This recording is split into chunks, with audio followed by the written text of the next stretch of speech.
What is going on, guys? Coach Hayden here, come to you live from Steel, and today we're going to be talking about BMI.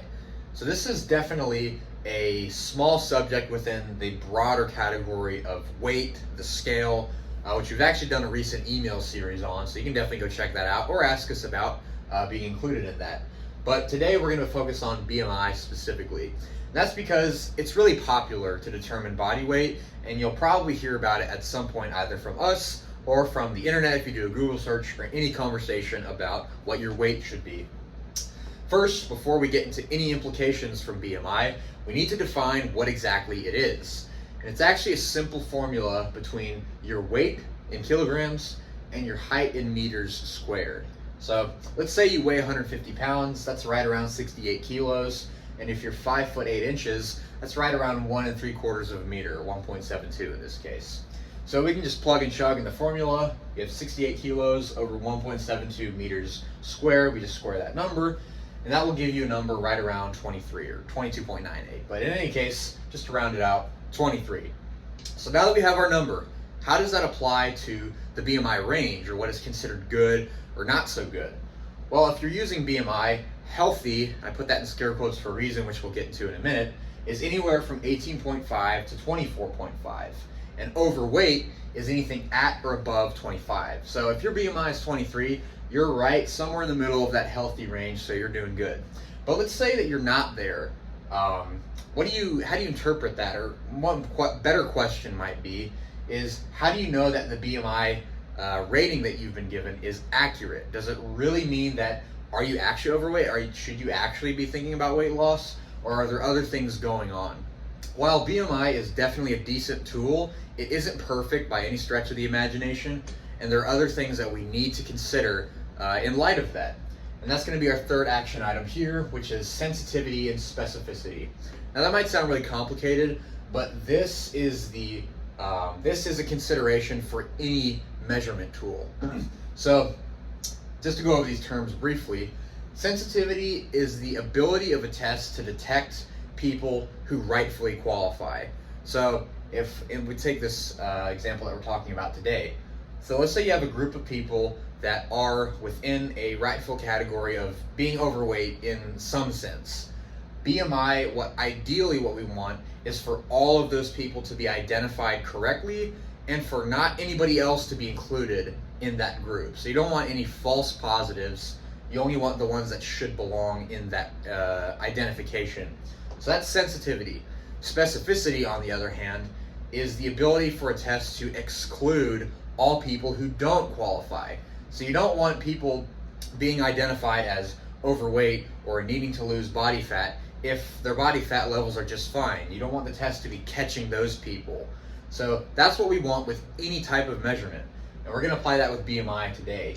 If we look at the scientific literature about this subject, when it comes to people, we'll start here, who are on the more overweight side of things in terms of the BMI range, what you'll see is that this black shaded area here represents sensitivity.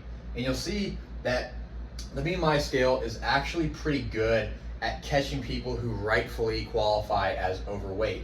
And on the specificity side of things, which is this thin little white spot here, you'll see that there's not a lot of people that are included wrongfully.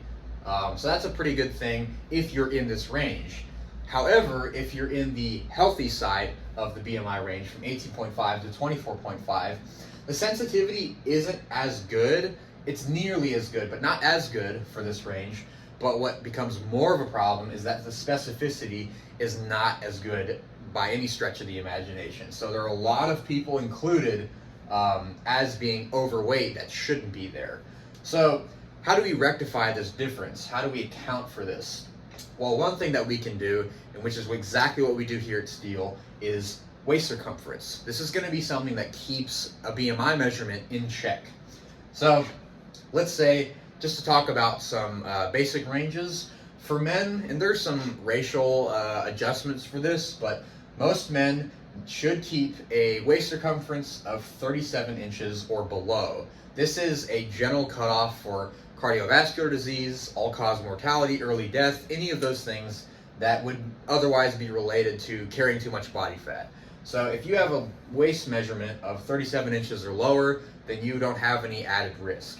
For women, that's around 31.5 inches or below. This is the optimal range as well for keeping all of those risks at bay. So let's say that you calculate your BMI in the same way that we did earlier, but you find that you are around a 26 or a 27, or if you're upwards of that.